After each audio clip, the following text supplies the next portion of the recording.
수학 문제를 빨리 푸는지 늦게 푸는지 모르겠다고요? 매일매일 계획한 양의 분량을 잘 마무리하지 못하고 하루를 끝내나요? 끝까지 푼 수학 문제집이 단 한 권도 없나요?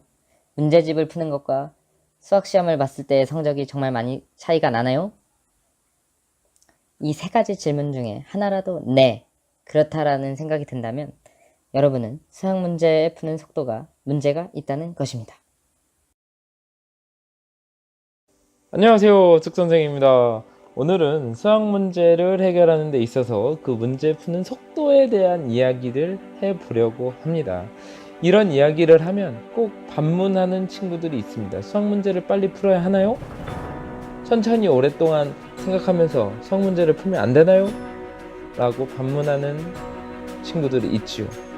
물론 이 축선생도 정말 많은 시간 동안, 오랜 시간 동안 친구들에게 시간을 주고 문제를 풀었으면 좋겠다는 생각을 합니다. 어쨌든 해결한다는 게 중요한 거니까요, 스스로. 하지만 시험 시간이 정해져 있다는 게 문제죠. 제한된 시간 안에서 우리가 수학 문제를 해결해야 한다는 것이 문제입니다. 즉, 너무 빠른 시간 안에 문제를 푸는 것은 아니지만 그래도 제한 시간 안에 푸는 능력이 필요하다라는 거지요. 그렇다면 우리가 수학 문제를 푸는 데 있어서 왜 오랜 시간이 걸리는 걸까요? 첫 번째로 이제 습관적으로 문제를 여러 번 읽는 경우가 있습니다. 문제를 읽었지만 내가 문제를 읽는 도중에 어디를 읽고 있는지 잘 몰라서, 혹은 이해가 가지 않아서 다시 문제를 읽고 또 읽고 또 읽고 하다 보면 문제를 읽는데 너무 오랜 시간을 투자하게 됩니다. 그러면서 문제를 푸는데 오랜 시간이 걸리게 되는 것이죠. 두 번째는 이제 개념과 문제의 유형에 암기가 되어 있지 않은 경우라고 볼 수 있습니다. 내가 문제를 접했을 때 이 문제에 필요한 유형은 무엇인가? 이 문제는 어떻게 내가 해결해야 되는가? 이러한 유형이 바로바로 머릿속에 떠오른다면 우리가 문제를 해결하는데 오랜 시간이 걸리지 않을 텐데, 이 문제를 푸는데 어떤 개념이 필요하지? 어떤 개념을 썼어야 되지? 이 문제 형태가 뭐였지? 라고 생각하는 순간 벌써 문제 푸는데 오랜 시간이 걸리게 된다는 것입니다. 세 번째로는 문제풀이 과정을 지나치게 꼼꼼하게 적는다는 것입니다. 우리가 수학 문제를 푸는 데 있어서 머리로 후다닥 계산해야 되는 부분이 있습니다. 분명하게. 그런데 그러한 부분까지 꼼꼼하게 하나하나 적으면서 문제를 해결해 나간다면 너무 오래 걸린다는 거죠. 예를 들어 1 더하기 2는 3, 이것도 1 더하기 2는 3, 이런 식으로 답을 낸다면 너무 오랜 시간이 걸린다는 겁니다.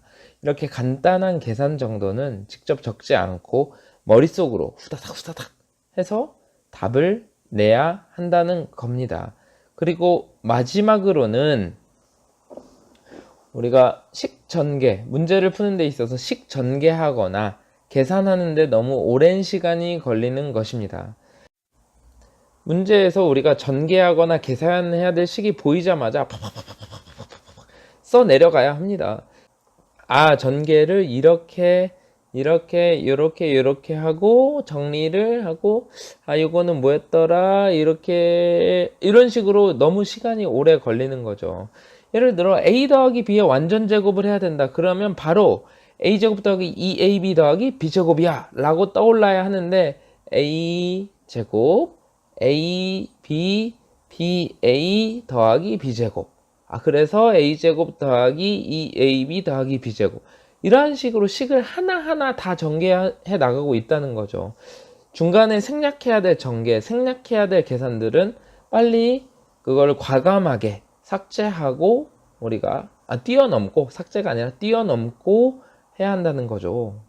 이처럼 식을 빨리빨리 전개하고 계산해야 되는데 그러지 못해 보니까 오랜 시간이 걸리는 경우가 있습니다. 이렇게 수학 문제를 푸는데 오래 걸리는 이유는 한 4가지 정도를 크게 볼 수 있을 것 같아요.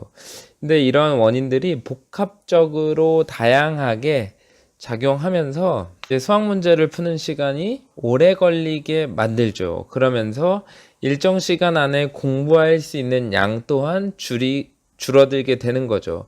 문제 푸는데 오래 걸리니까요.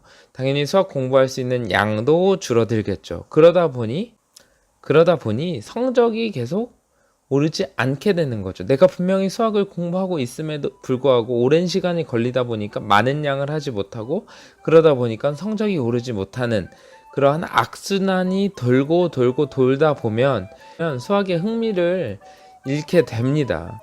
그러면 이러한 것들을 좀 막아야 되는데요.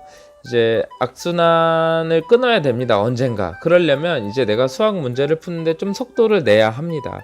이 속도를 내기 위해서는 앞에 얘기한 4가지 요인 중에 내가 어디에 해당되는가를 빠르고 정확하게 지금 진단을 해야 합니다. 다시 한번 자신의 학습법에 대해서 생각해 보세요. 내가 문제를 푸는데 오래 걸리는 이유 4가지 중에 어떠한 것인지를 반드시 파악을 해봐야 할 것입니다. 그러다 보면 분명히 수학 문제 푸는 속도가 빨라지고, 그러다 보면 공부의 양도 늘어나게 되고, 그러다 보면 성적이 오르는 좋은 결과가 반드시 나타날 것이라 생각이 듭니다.